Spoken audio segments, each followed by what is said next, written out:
Welcome back to the show. I really shouldn't start this thing by saying welcome back to the show. Welcome back? This is the first official show. Official Whoa. Official? show. Oh my goodness gracious. Dory would be proud. Dory would be proud. So this is the first official show you know what I mean. Of this It is podcast. a late night already. It's such a great start. It started so good. All right, I'll shut up. This is the first official episode of the Goodnight Take One podcast. I appreciate you clicking on this link. If you did click on this link, if you didn't click on this link, you're not listening to me and you haven't gotten this far. You haven't even gotten to the point of clicking the video. But anyway, this is the first official episode. I've said that 5 times, and this is going to be my first official guest, Will Tyner. Will Tyner, could you take one for the audience, please? Take one. Take one, meaning the clapper. Oh. It's right next to you. I'm going to do the clapper. You got the clapper. Down, it's going to be the official. Down. Actually, it's good for me for timing. Clapper. Clapper. Sounds like an STD. Yep. This is the best show already. I'm glad to be here. Thank you for having me. It's an honor. Thank you. You are a legendary podcast host. Shut up. And I am. I'm very excited to be here, and I know we got a lot of good stuff in store, and we have Elijah Craig poured in our cups. On that complete side note, please sponsor this podcast. We have no money. If you look at the podcast, like if any of this looks somewhat professional, it's not. None of this is professional. It's paid for by me, and I'm poor. Don't ever think that we have money. Sponsor us. Well, sponsor me only because I need money. But you don't want to know a secret? He's better than a lot of professionals, so take it for what it's worth. I like having you here. I like being here. You compliment me. Anytime. But also, you're pretty. It's too early for that kind of talk, all right? This is going to be interesting to see where this goes, because I'm already slurring my words. You couldn't even say... I couldn't even say... What's the word I couldn't say? You're already forgetting? Are you blackout? Yeah. What?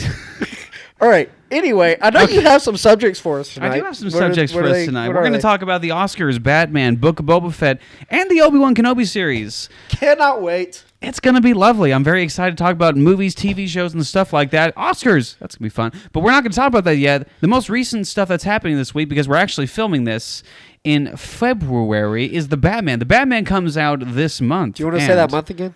What? You want to pronounce? No, I know month? what I said. Okay, cool.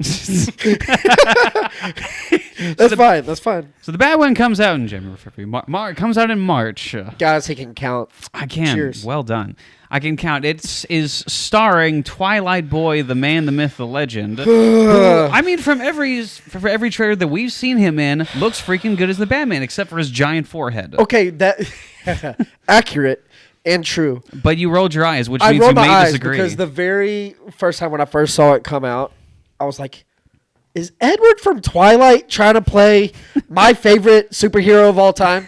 The most badass person with the best villain. Is he stepping into that role? He's trying. Are we going to have werewolves now? Like, what's the next thing DC is? Don't destroy the dream. Look. You don't know how good that would be. I have better dreams than you do, apparently. Maybe. So, no, I saw it, and, you know, the more trailers that come out, the more excited I get. But the very first reaction I had, I rolled just like I rolled just then, just so you saw me, because of the actor. And I'm so nervous, but I'm finally getting to a point with enough liquid courage that I think I am excited for it, despite who is playing the Batman, and he does look really good in it, and I'm pretty pumped. Well, first of all, that's not a good recommendation, considering the only reason that you're for him is because the amount of liquor that you have ingested in your body. Look, I'm always for Batman. It's not a so ringing I'm giving endorsement. him, look, my Batman is Christian Bale. 100%. I agree with you. Yes, no, absolutely. But I am giving him the benefit of the doubt because he's my favorite superhero. And, I'm bought in either way. It has Matt Reeves as the director. Look. And this man, he's a director crush? Is that what you would call it? Some would say. I will let you finish, to quote Kanye West. But he has directed some of the most gorgeous movies in the past several years. I'm talking about the 2 Planet of the Apes movies, Rise and War for Planet of the Apes. Not Rise, Dawn of Planet of the Apes. Definitely one of those. Are you sure? Do you want to take a minute? Not sure. No, I'm not going to look it up. Someone will get mad at me. Somebody in our audience, look it up, Google it, and let us know. For love it or hate it, War for Planet of the Apes was one of the most visually striking movies of the past several years, and everything that we've seen from this movie despite what you think of Robert Pattinson, my goodness, the cinematography is gorgeous. And this is Gotham City in its most moodiest. Something fell. Something fell. It's Yeah, fine. We'll it's pick it fine. up later. It's probably one of your somewhere. So look. No offense. Don't get my first podcast restricted. It'll be fine. We're starting with a bang, literally. So Great. No. I couldn't agree with you more. The cinematography looks phenomenal. We like things dark and moody, and this is like dark and moody to a T. And when it first came out, I'm like, "How is this like R? What are we doing here?" And I was like, "That is beautiful." Like it gave me a movie. Well, it was fantastic. fantastic. I mean, any movie that gives you that kind of feeling. Here's the thing. Matt Reeves originally, I think, was pushing for an R rating, but this is the closest that it can get. I'm sure the studio was very hesitant to make any type of rated R material, even if it is Batman, which I really don't understand. Like, I do understand. It's the younger audience, and you're also trying to get them in the theater. I get that. But here's the thing. Rated R movies don't stop things from being successful. No. Deadpool, Logan, very good comic book adaptations. Also rated R, also very successful. I think you can still do it with Batman. I would argue with Batman. Those are both top. Those genres, those movies you just listed, those characters are probably top 4 or 5, maybe in the superhero universe, whether it's Marvel or DC. I 100%. think very successful. But at some point, you have to. I know I slurred my words. Sorry, guys. It's cheers. happening. Cheers. It's my guy. Cheers. Cheers. We didn't chew the cheers. Cheers. First cheers halfway through. Not halfway through. Keep talking. Jeez. I hope it's not halfway through. You don't like me that much? I like you the appropriate amount of. You're lovely. Thanks. If I could swish my hair, I would do it. So no. So at some point, you hope that the studio will take the character for what he is, and if he is not the darkest superhero in the fantasy world, I don't know who is. I think that's Batman's story, and I think you embrace that. And at some point, whether it's, there's been a lot of Batmans, but let's say 10, 15 years from now, if they don't embrace it and make it an R-rated deal, I'm not saying I'm fighting for an R rating. I'm just saying be what Batman was meant to be from the comics, and just embrace the darkness. But I think this one is. I think it's going to be very exciting to see how they incorporate some classic villains in something we haven't seen in years. We have seen the Penguin, but we haven't seen it in this type of world. We've seen Tim Burton's Penguin, which was definitely more in that animated version of Penguin, like over-exaggerated version of Penguin. When Gotham City was over-exaggerated. This is more realistic, but it's definitely stylized to a point. And now Penguin is more of a mob boss who seems to look like a raisin. I don't know what's going on with his face. Well, and I think you're exactly right. And cartoon-esque is how it describe kind of, yeah. Cartoon-esque. Some would say. And no, like I said, it's been years. So I'm looking forward to it. And the Riddler, I'm so fascinated. What do you think of Batman's forehead? What do I think about it? It's huge. It's massive. It's like Edward from Twilight is playing him. Kind of is. I mean, that's the only problem I had with the suit. Like everything else, like from the Bat logo, the fact that his Bat logo is a knife that he can use, and that he's bulletproof, and his cape looks great. Everything looks great except his head. What is that? Easily. What is that? Look, I'm not going to comment on people with big heads. So mine. I'm not going to go into that. But there's big head, and then there's a hammerhead. It's like he's planning on using it as a weapon. Which, if that is the case, maybe that's okay. Maybe that's the big WWE finishing move where he just headbutts somebody. Yeah, if there's not a headbutt in a Batman movie, did they do it right? I don't know. Because you can go back to each one. You can remember him headbutting somebody on the street. So. That is true. You go back to all the Dark Knight movies. He did headbutt people. The first mob boss he captured, he headbutted him.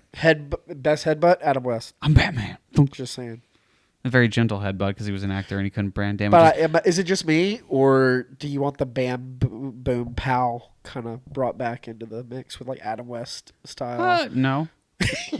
All right, sorry. Not particularly. It's just the liquor. Adam West is a relic of his years, and I respect him for that, and that's it.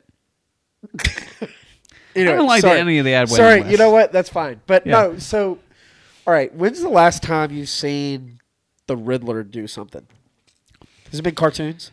The only times that he's really been portrayed as a menacing figure, in my opinion, was in the video games. And I think those video games did him very well. The Arkham City video games, the other Arkham video games, they did him very well. They actually did all the characters very well. Yeah. Yeah, they did. Except for who's Al Ghul's? What's that guy? Ra's al Ghul's daughter. I've never liked her character anyway, so I didn't like her in that. So that's fair. And she was just kind of a. She kind of is. Excuse the language, young people. I get to bleep that out. It's true. But yeah. Oh, speaking of like, I don't know, female people in the Batman universe. Let's talk about Catwoman. Oh my goodness. Gosh. Oh my goodness. So I didn't think Halle Berry could be outdone as Catwoman, and then I mean, not that was a good movie. All I'm saying is she looks fantastic in black leather. Correct. I know. Boom. I know. Mind blown. But oh my gosh.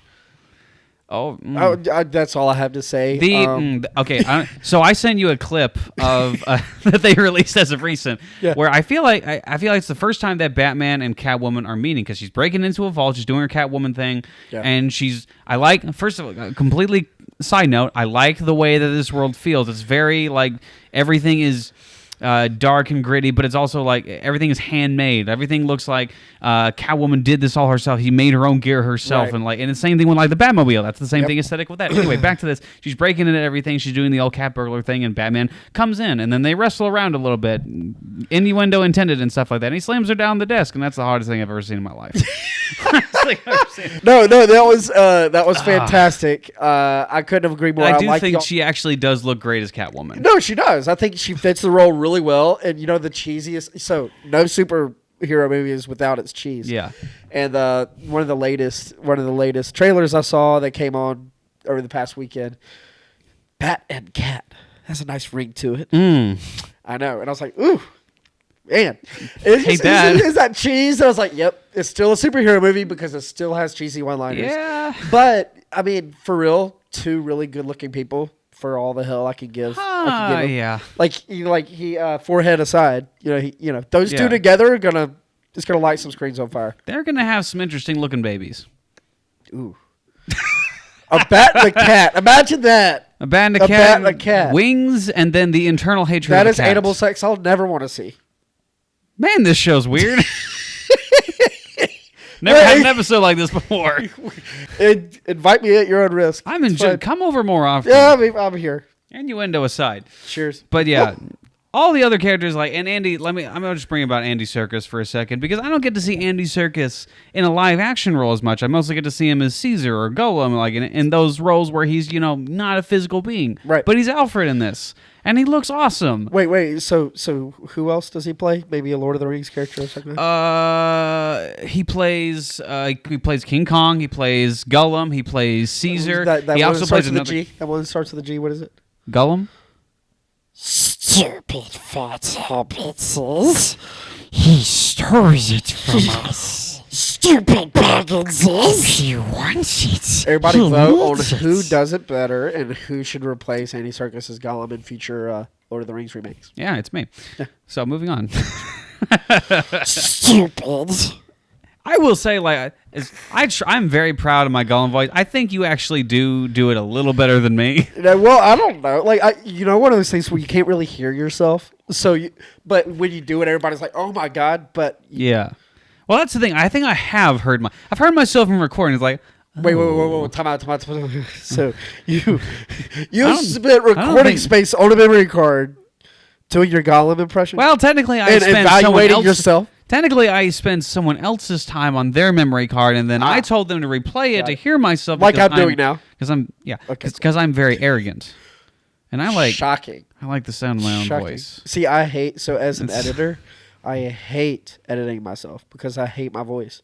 But it sounds completely different in my own head as it does externally. See, I had 38 episodes on another podcast, and I got used to the sound of my own voice to the point where I just tune myself out. Well, you know who else is tuning us out is our listening audience that now we're talking about. I think you're overestimating the audience and the fact that you think there's an audience. We'll build it. We'll build it and they will come.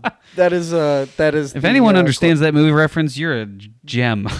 Look, you're part Field of our Dreams, Kevin Costner, great movie. Look, fantastic. Listen to that soundtrack all the time. It's the hall of terrible movies that should be Hall of Famers. Terrible movies? It's great, but it's in the hall of terrible. So like the quality is bad, but we love it. Shut up. You can't even say you're right or you're wrong. Just shut up. Yeah. It's fine. All right. That's what happens. That's what happens when you don't have producer, an argument. what else do we have? We love Batman. We're excited for Batman. March 3rd, we are going. You have bought us tickets, and we are going. We are going Batman. to the Batman. I'm also seeing with another friend of mine, Caitlin. I'm seeing you 2 days in a row. I'm seeing with Caitlin, and then I'm seeing with you. Sorry, Caitlin. My bad.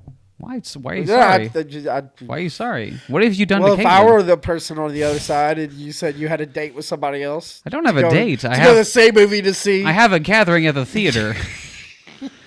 If that's a date, then you and I are going on a date. I don't like that you didn't comment to that. Anyway, so the Batman, we tied that up with awkward date conversation. I'm very excited about it. Obi-Wan, let's move on. Have mercy. You rhymed that. Good job. I did? Did you orchestrate that? Obi-Wan, let's move on. That doesn't rhyme. One, move on. That doesn't rhyme. One on. Still doesn't rhyme. Yes, it does. No, it does. No, it doesn't. Keep going. Maybe the listening audience can help us. If I listen in later when I'm editing this and realize that it rhymes, I'll apologize. But until then, I'll expect a text. No. I gotta check and see if our cameras are dying because, like I said, I'm poor and we don't have great equipment. I think it's lovely. Thank you. You're welcome. I take what I said back earlier, and I like having you on the show. Oh, good. It's a great day. I'm very happy to be here. It's a wonderful day. Let's talk about the Obi-Wan Kenobi series for a second. So the Obi-Wan Kenobi series drops on May 25th on Disney+. It's going to be a Disney Plus series. It's going to be a 6-parter series. Each episode is going to be about an hour's long, reportedly, starring Ian McGregor and Hayden Christensen in their respective roles as Obi-Wan Kenobi and Anakin Skywalker. This has the potential to be the best Disney series and Star Wars content ever made. Also, it's Disney, so it might suck. Well, it has a wide range of possibilities. Yes. At the end of the day, with the brand Disney attached to you, it's kind of hard to really, really suck. But yeah. But Book of Bubba kind of flirted with it for a second. But I'm very excited. Oh, I think that like you said, I'm thinking worst case it's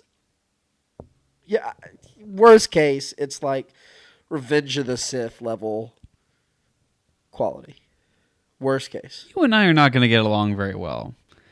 Here's my if we're going to talk about the prequels for a second, because this is technically prequel era content, let's talk about the prequels for a second. Okay. I am not a huge fan of Phantom Menace or Attack of the Clones.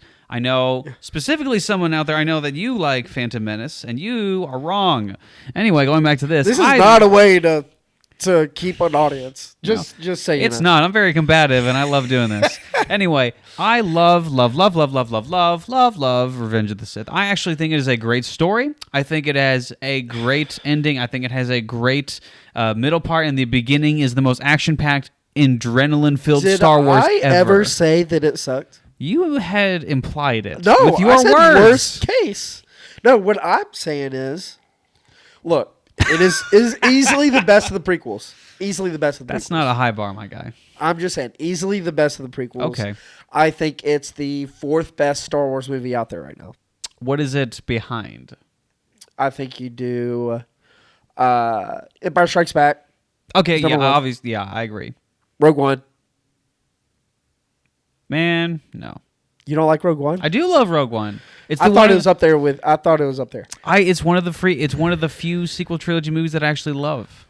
So you love it. I love Rogue One. That's good. Especially the scene where Darth Vader ends up killing every single person. Man, I switched sides when that happened. It's like, I went to the dark side on that. Yep. Everything that happened in this movie we can all die because Darth Vader just entered the room and he's going to kill everybody. Well, no. So imagine if A New Hope was made today, how badass Darth Vader would be.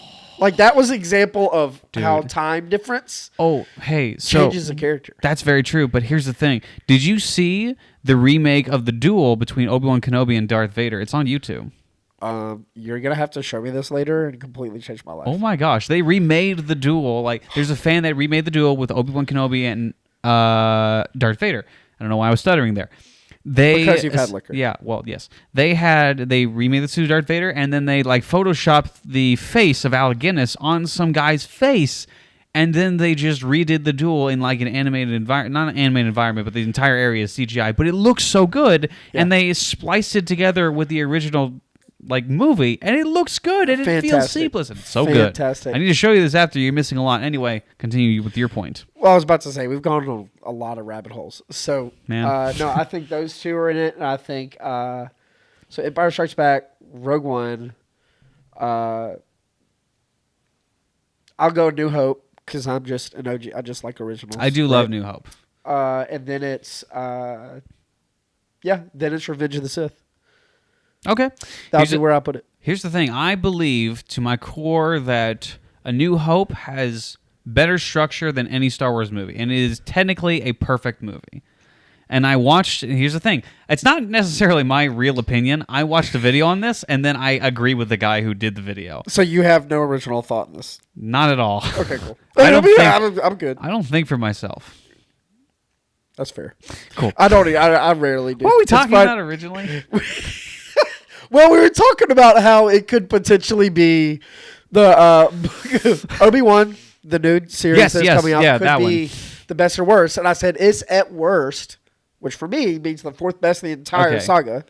Yes. At worst, it could be as good as Revenge of the Sith. Okay. So I want to bring up that I made it sound like crap, and I'm did. saying no. Well, what I'm saying is it it's did. a top tier Star Wars. I want to tell you that I'm offended to my core, and that's the worst thing that could happen to somebody. As your guest on this podcast, I sincerely apologize without actually meaning it. I forgive you because I like you. Not in that way. Well, look, Christ would forgive me, so you should too. What would Jesus do? You should get one of those bracelets. He would forgive you. All right. So anyway, back to the original point.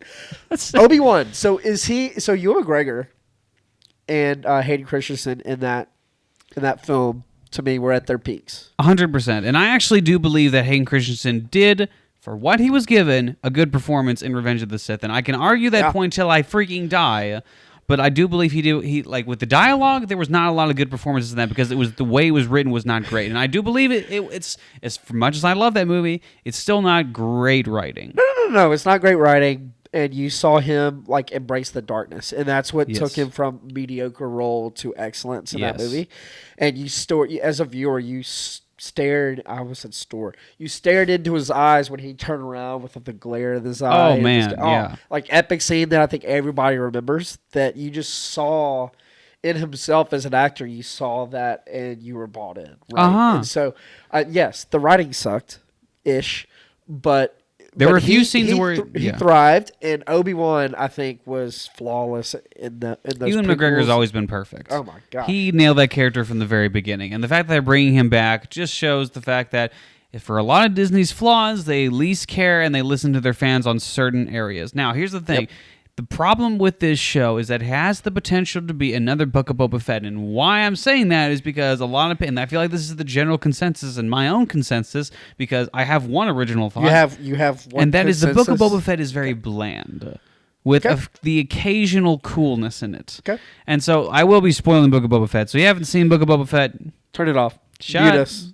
Or skip ahead 30 minutes. Yeah, skip ahead 30 minutes. So the Book of Boba Fett has moments of coolness. Cad Bane, Boba Fett riding the Rancor, all that stuff is great.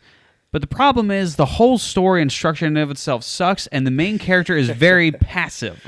He's a very passive character and just allows everyone around him to guide the story instead of guiding the story himself. Boba Fett is a side character in his own show, and I do not want that to happen in the Kenobi series.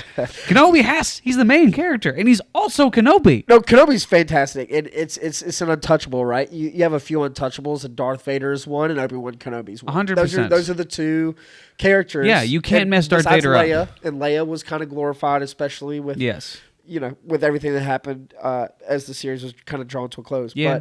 But yeah, those are the two untouchables, and they're surrounding a story, and they need to go back a little bit to Mandalorian and what they did there, and just use what works. You don't have to try. Don't try too hard. Just let it come. So what happened with Book of Boba Fett? They tried really hard. They're like, how the heck do we come up with 3 episodes worth of content about nothing? And that's what the Yeah. first three episodes were. And I was like, this is obviously like filler content. Mm-hmm. So I don't know whether we're staying with one subject or another, but as far as Book of Boba Fett goes, he just looked old. He did. He looked old. He felt old, and he just felt like kind of, you know how in the episodes 4 through 6, the movies just are old and everybody looks like they're walking around like C-3PO. Yeah. He just looked like he was walking around like a freaking bot. Uh-huh. I know. He just looked old. He looked stale, and honestly, Grogu carried it. Grogu carried it. The minute that you get the Mandalorian cast back in, it gets better. It gets better. And here's the thing. I'm kind of one of those guys that I 100% liked the Mandalorian episodes. I enjoyed that, but I did realize that for the people who really loved Boba Fett, which was not me personally, I'm not a huge fan of Boba Fett. I liked him, but I do not love him as other people did. I liked the fact that Mandalorian was brought in this, and I realized the fact that it did not even focus on Boba Fett anymore. Right. Boba Fett is now a side character of his own show, and for people who wanted to see a full-length Boba Fett show that focused on the character of Boba Fett, I don't think they really got that at the end of the day. You can say there are aspects that focus on him, and there are, but as a central character, as a motivating character, he's not, because he's a very passive character in his own show, because a lot of people are making the tough decisions, doing the hard things, and he's just kind of going along with it. Well, it was an effort, I think, to bridge the new Star Wars fans with the old Star Wars fans, the two different generations, and what they said, okay, look, long term, what do we want to do? We want to do an Obi-Wan show. Mm-hmm. So how do we bridge that, the old with the new? Okay. And so what I think happened was, they're like, well, he's not a very deep character. The people that just watch the movies there's not going to be a ton there for them to understand. So how do you bridge those two? What do they know the Tatooine? They know this character. There's just not much there, and that showed. And so when they said, okay, well, we're going to bridge the two. Oh, here comes Grogu, and here comes all the stuff that they love from Mandalorian. And so they have a little bit of a blueprint, of what works and what doesn't. And so I think it was like their test run before Obi-Wan comes out and before they really get underway with that. So I think it was a test run, and like they have been doing, they're going to listen to the fans and hopefully deliver something that's higher quality for Obi-Wan. Yeah, I want to say they've been doing better with listening to the fans, because there has been a lot of fan service to a point that could be a detriment, but I do believe that with the addition of Cad Bane in the Book of Boba Fett, that was a really cool thing, especially because Cad Bane is a personal favorite of mine. I do hope that he survived. Complete badass, by the way. Oh, unbelievable. My gosh. And the only issue that I had is they didn't portray him as the most intelligent character. Cad Bane is brilliant. He's a brilliant character. And they didn't portray that in the best way possible. They portrayed him as cool. Right. They didn't portray him as very intelligent. And I wish they focused more on that. And I think you're right. Mm-hmm. But the issue is, so I'll be upfront and honest here. You watch Clone Wars, the animated series. I did. You watch the animated series. I have not. So there's a sect of Star Wars fans that doesn't know who he is. That's true. So you're not going to go up front with this intelligent character super deep. Yeah. Where, I don't know. Let's say for the sake of argument that it's half and half. People that know him, people that don't. Half your audience that know who he is. They're gonna make him badass. Sure. And kind of the bronze over brain. Yeah. A little bit. But what does that mean? Why can't they just portray him as intelligent then? Because the audience would be able to keep up with that. That's fine. I don't understand why that would, and the Clone Wars continuity guys would keep up with that. So I feel like there's no reason for them. I do feel like that they were throwing him in a lot for fan service, and I was fine with it as a fan and as a person who loves Cad Bane. And I feel like there were aspects that worked. But also, remember in the fact that at the very end of the show where Cad Bane had mentioned that the Pike Syndicate was the ones who ended up killing the Tusken Raider guys? Yep. Wouldn't it be so much better if Cad Bane himself was the one who did it?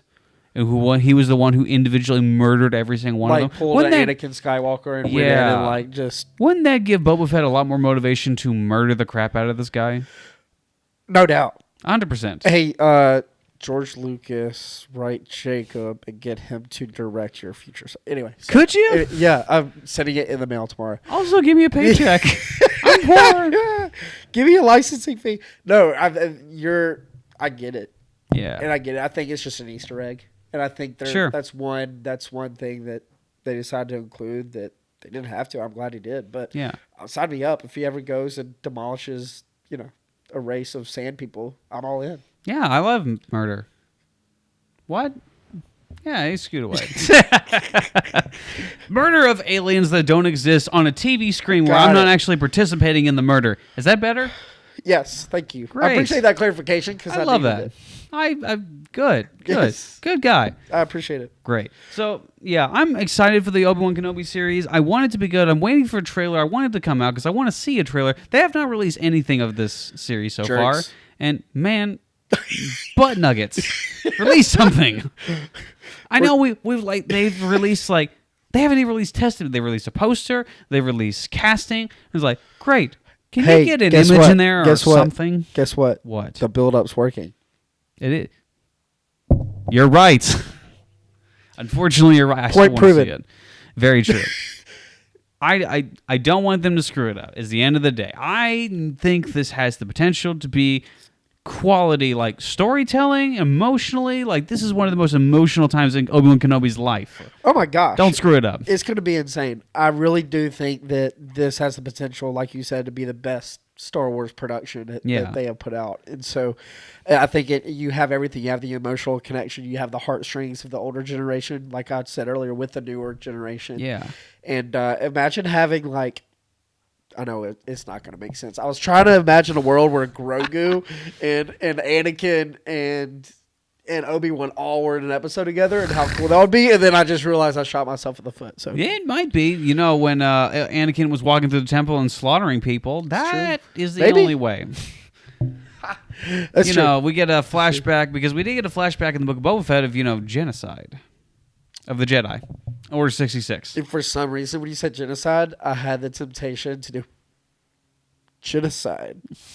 Like Dr. Evil $1 and Austin million. Powers. $1 million. For those of you listening on Spotify. Dr. Evil, $1 million isn't a lot of money.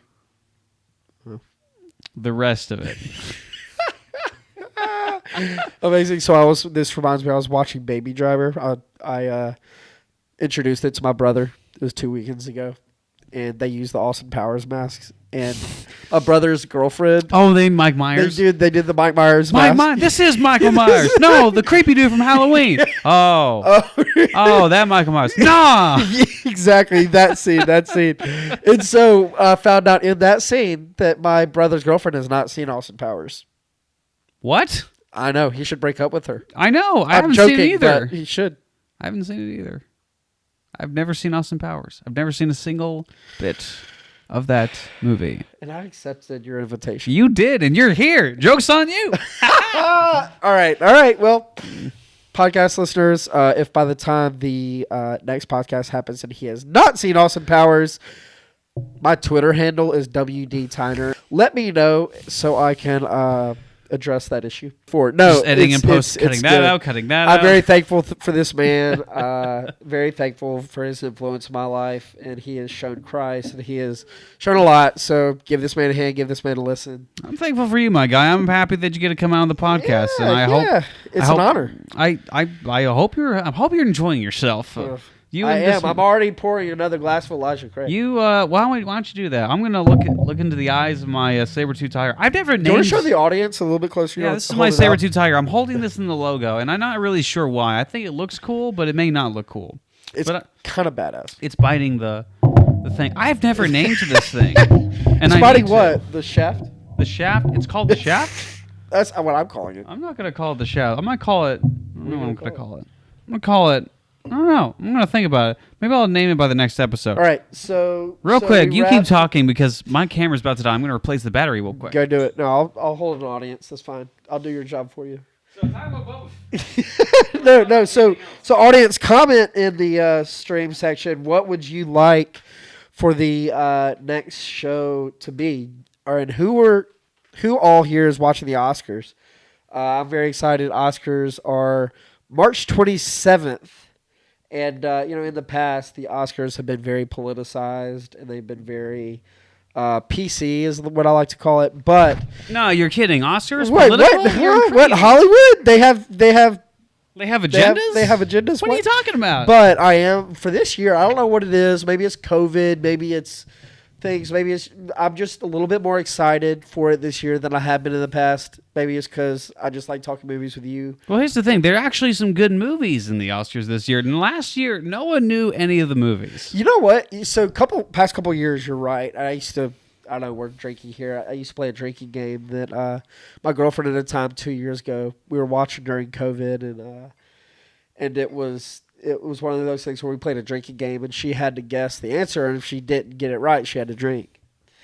So, needless to say, I enjoy this game. It was quite fun, and I won by a landslide. But it was one of those. It was the first time it hit me that. Congratulations, you're the one person that came out sober. I did, yes, it shows we know our movies. But it was funny. I sat there thinking, I was like, it's been a hot minute since they're like a slate of movies where I'm like, phenomenal, really good, great. Yeah. I mean, like high quality stuff. And I'm curious to get your take. I think it's because of streaming services have stepped it up, and with all the originals that are out. Yeah. I wonder if Hollywood said, "Okay, bet." They had to up their game, 100%. Because they're losing people movies. The movie industry are losing people to bingeable shows. So you'd rather have stuff that are 9-10 episodes of high quality work. Yeah.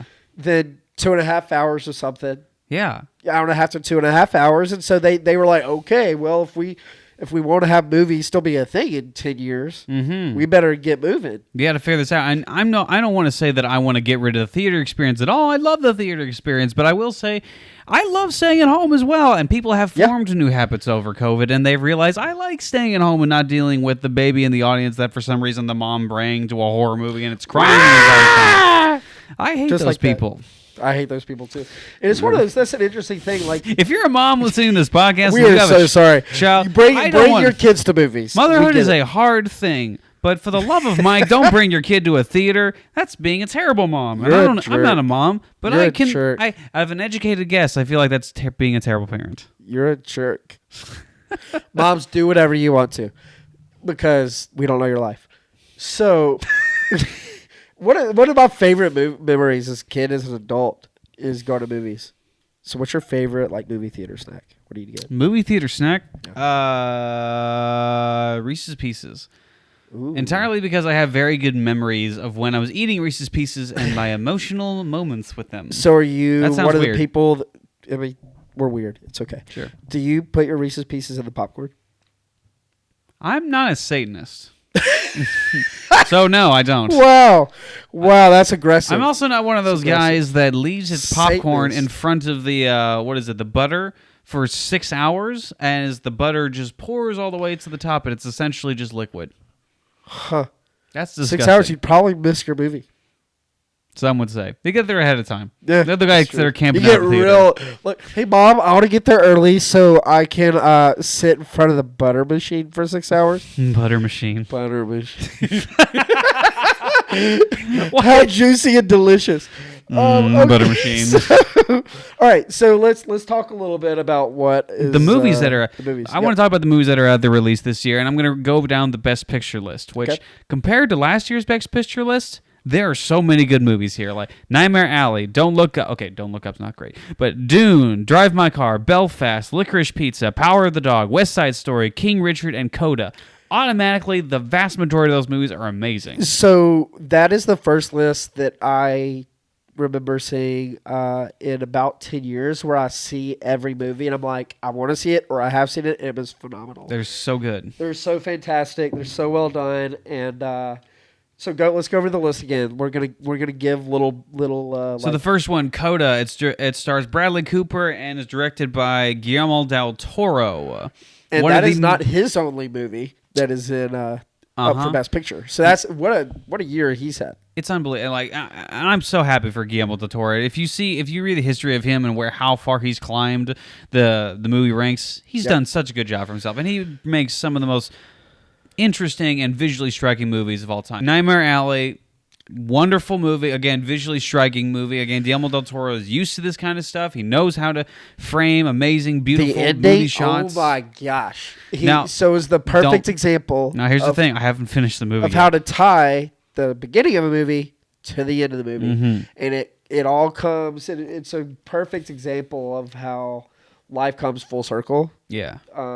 and so I will not spoil the ending. But Thank you very much. but I appreciate that. It is high quality. Yeah, and I will, and regardless if I like it or not, I will always see a Guillermo del Toro movie just because I love the director and I love his work, and I so wish that he did the Hobbit movies. For those of you who don't know who the possibility of those ever happening. Anyway, back to the list. Don't Look Up. I'm not a huge fan of this movie. I think that's an understatement. Yeah, I have, just so the audience knows, I purposely not watched it because this person to my left said not to. So that's all. it's not great. Now, I'm not saying it's a terrible movie. It's just really not worth it. I'm not a huge fan of preachy movies. Isn't it supposed to be symbolism for like the whole COVID-19 pandemic? Well, it's actually supposed to be symbolism for global warming, and Excuse it's me, symbolism as in symbolism that hits you over the head with a sledgehammer. It's very clear Oh. what it's supposed to be. That's unfortunate. And But I love the cast. The cast is great. Jennifer Lawrence, Leonardo DiCaprio, and this is Leonardo DiCaprio's first bad movie in a while. Ooh. I don't even like him in this movie, to be honest with you.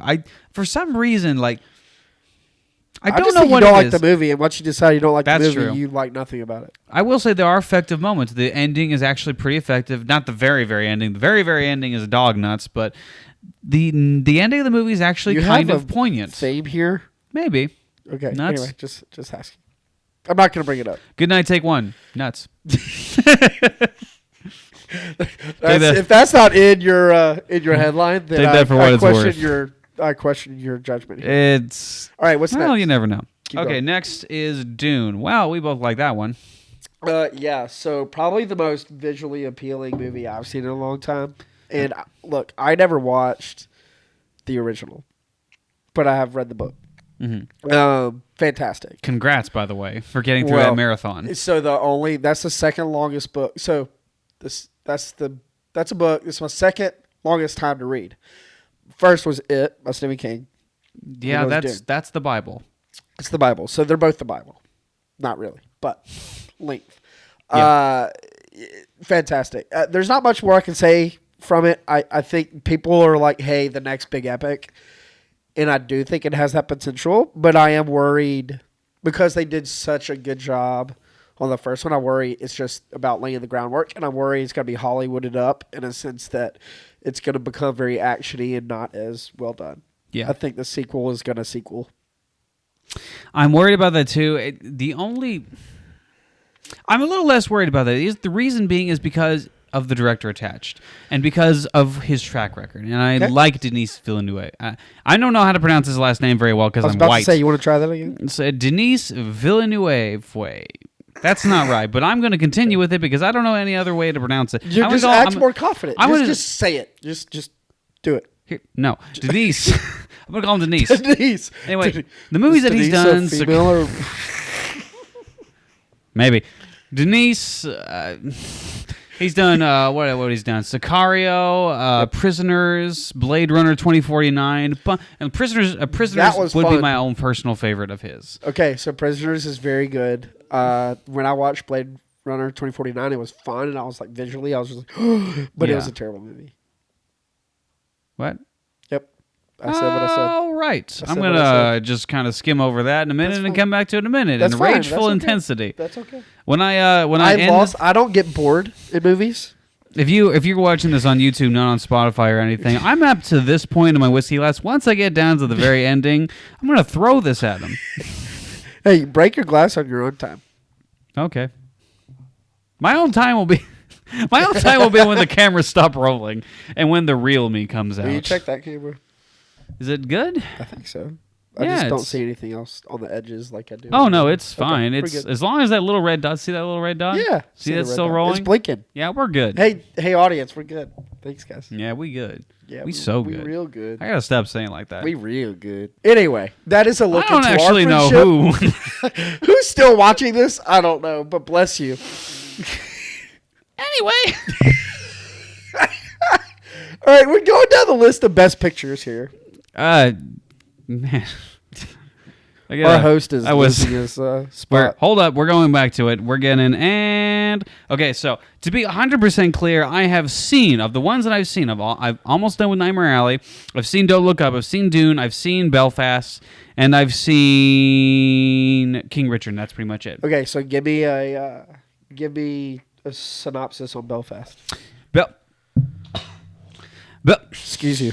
You wanna say- Belfast is about I don't really know the specific historical terms. Essentially, around Belfast in a year, I don't know what the year was, but there were specific riots, there were specific factions that were warring against each other at that time, and there were brutal riots happening around that time around the area of Belfast. And these people, and specifically this kid that was growing up at that time, this is from his perspective. And so the child actor that they hired to play this kid in this movie deserves every Oscar ever. This kid is so good. Oscar ever. Every Oscar ever. You heard Even it. best You heard makeup. Even best visual effects. Yeah. If he's CGI, even if he's not CGI, he deserves it. That's one thing I meant to bring up during Boba Fett, but we'll get back to it. So Lovely. So the kid actor, and the fact that kid actors aren't generally speaking the best in the world, this kid was so wonderful. Yeah. And I'm saying that because I've seen the kids they cast in Wonder Woman. I like Wonder Woman, the first one. But Fair. the kid actors aren't great in it.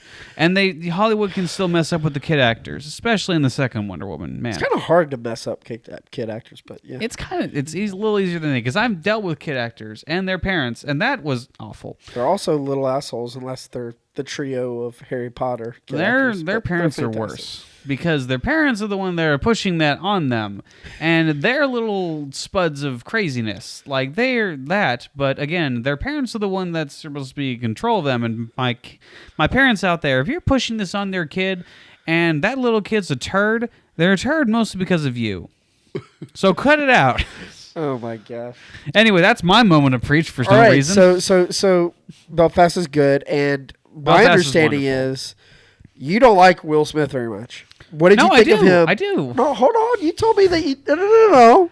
Don't backtrack what we've had in private Oh, I conversations. won't. I know what you're talking about.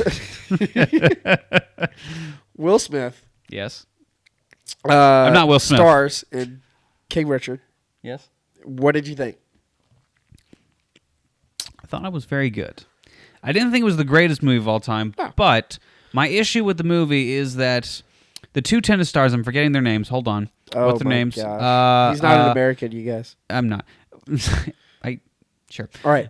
Anyway, Last my name issue, starts with a W. my No, we're gonna get this before we move on. Serena? Yeah, Serena and Venus. Williams. Serena Williams And and Venus. Serena and Venus. Venus Williams. Okay. So the two tennis players, which are great tennis players and wonderful, wonderful tennis players, it didn't revolve around them. It revolved around the dad, which confused me. And I get the reason why, but it always confused me why it didn't revolve around Serena and Venus Williams. Why it not called just the revolve Williams around sisters? them? What? Is it called the Williams sisters? Will you shut up for What is it 2 called? seconds? I will. What is it I will called? give you a hug What of is- affection.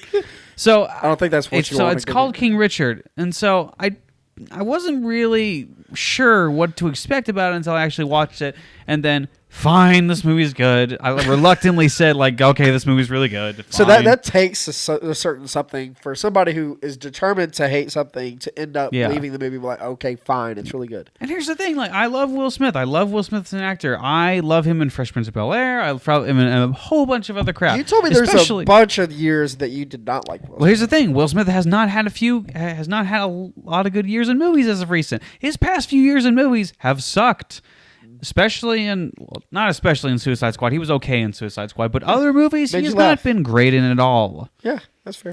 So that's all I have in Will Smith. Personally, I want him to do good because I think he's a great actor and I think he's very charming and very likable. I just don't think his movie track record has been good as of recent, but this has brought him a little bit back into the foray.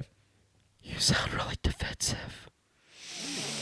Maybe I am. I'm not sure people can hear that. All right, so well, you're an editor. You can make it to where they can hear you. I can't make me sound good. What are you talking You about? can raise your levels. So, okay. All right, what are some movies on there we haven't seen that you really want to see? Give me your top one. So I have not seen West Side Story, and I want to see it because of Steven Spielberg, number one, Yep. obviously, but also the fact that I've never seen the original West Side Story, but I know the Whoa. story of the West Oh, Side. wow. Like you shut your face. I've never seen the original West Side Story, but I know of its cultural influence and the fact that how powerful this movie is. Yeah. I will eventually see this one first because I want to see the first one before I see the next one so I can compare the two. But I do enjoy musicals, and so I'm interested in seeing that. You'll enjoy it. I don't know what Coda is, so I'm going to pass that one. I'm interested in Power of the Dog, but I'm not as interested in most people. I also do want to see Licorice Pizza because it's Paul Thomas Anderson, and he's one of the best directors of all time. Yep. But again, I just didn't get a chance to see it. We had tickets to get it, but I still didn't see it. So let's backtrack a little bit. Let's backtrack. To Boba Fett or the other thing? Boba Fett. Let's do it. Real quick. Booyah. So I was thinking on the way over here, I was like, can we just take a moment and appreciate technology for what it is? Sure. 100%. And true or false, if you didn't know Luke Skywalker was dead, would you have thought that that was a real person? It looked so good. It looked so good. Like, okay, at what point... On a reel, it did. looked human. You know, so there's been movies where Star Wars had tried to do that. Yeah. And they were kind of off. Like, you could tell it was off a little Yeah. bit. Like, it's like, all right, that's stupid, fake. But Luke looked like he was there, bro. 100%. And, so, at what point... Here's the big question. Big picture question. At what point... Big thicky.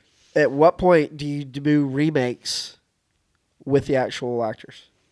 I feel like there's a gray line there because, number one, you don't have the original actors, and it's not going to be genuine. The audience knows it's not going to be genuine. And even though I think that the technology to bring back Luke Skywalker is amazing, and I think for his limited role, he works really well. My issue is if you bring him back in a longer series where he's the focus, Yeah. I feel like that would have some. I don't disagree. I don't think I would accept that because I know that that's not Luke Skywalker. I don't disagree. Okay. For two reasons. Well, so I agree with you. Okay. Devil's advocate because we're on a podcast. Let's go. Let's do it. You piece of In crap. 50 years, nobody will know, right? In 50 years, we won't be alive to see those remakes. And if not necessarily the way the movies are being crapped out, we don't know. That's true.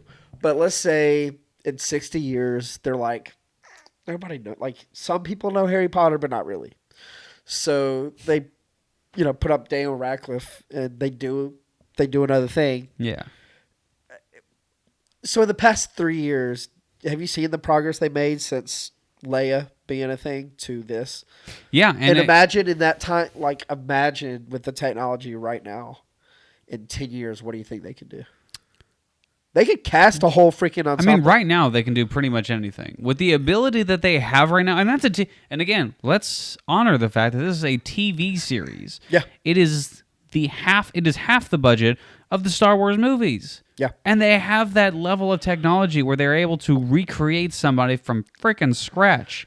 But here's the thing: they also did hire one of the people that commented on one of their old posts where Luke Skywalker from The Mandalorian, for as great as that scene was, did not look as good, and then there was someone online that did a better version. They hired him. That's the theory. So that's what I think happened. But yeah, to your point, I agree. Years from now, it's going to be flawless. Yeah. To me, I just had a moment. I was like, if they could do that in 4 years? So in that 4 year span, the difference that you can see. What does it look like in 10 years? Yeah, I don't know if that line is going to be drawn where we're essentially just going to have people as Luke Skywalker. Yeah. I don't know how that's going to be I don't know how that's going to be reactive for people in the future, but I feel like the bar is going to be lowered and lowered over time because right now I think don't do it. Right. Because that's not the real Luke Skywalker. And I don't think they should. I don't think they should either. I'm just bringing the question of at what point do you see people... it may not be while we're alive, but if you see people remake Terminator, are they going to bring Arnold Schwarzenegger back? A few years ago, I never would have considered the remake of Terminator, and then they remade Lion King, which is one of the movies that I felt like you don't even touch, and they touched it, and it was terrible. That sounds weird. And it was awful. All the touching is terrible. Not all touching. Man, change the subject.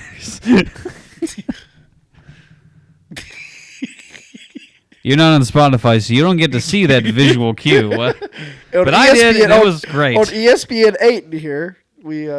No, on ESPN, we're going to be 2 podcasters were canceled this evening. Oh man! All right, so that's good. I just wanted to go back because I knew I wanted to. No, ask you that it's question. great. So after, or what else we got on our list, big guy? I mean, that was pretty much it. Unless there's anything that you want to talk about personally. To be honest with you, that fulfills my needs for the podcast. But if you want to stay on and talk about nonsense, I'm glad I met I your would. I'm needs. going to adjust my seat and I'm glad get I closer met to your you. needs. Ooh. You man. Yeah. Look, I'm all about cuddling. Cuddling is never a bad thing. Caroline, that's what I do to the skull Are later you- on in the night. Ooh. Yeah, that's Well, why I'm I- looking at it like that. You and the skull have a close bond that I frankly don't want to get in the way of. My guy, no one should get between me and the skull. We're best friends forever. And I'm saying that knowing that I have never given him a name. You should give him a name, and it just popped in my head, Vince Scully. Vince Scully? As tempting as that is, I'm going to have to deny you that offer. Oh, that's good. Because I don't have any other replacements for that name. Yeah. But all right, I'm going to tell you what, my guy. I think this is going to be the end of the first episode. Look, of the and podcast. I am very happy. I know I did not bring too terribly much to the podcast. Are you my guy? My Let guy, me but let me take a fish- sec. let Let me- me. All right. Let me. That's how you like to get people to stop talking. Just be obnoxious shut and up. annoying. Yeah. I do appreciate you coming on this podcast. My guy, my good friend, my friend Will Tyner, my coworker, my brilliant social worker. He's the man, the myth, the legend. He knows way more than I do about movies, and I can't believe that I'm doing the podcast knowing that he should be actually be the host. Will Tyner, my man, I appreciate you for coming on this episode and being my first official guest on the Goodnight Take One podcast. It was a pleasure, good sir. Cheers. My guy, cheers. And if, for those of you who are out there, you have gone this far, thanks, I can't believe it because this is obnoxious, but thank you for getting this far.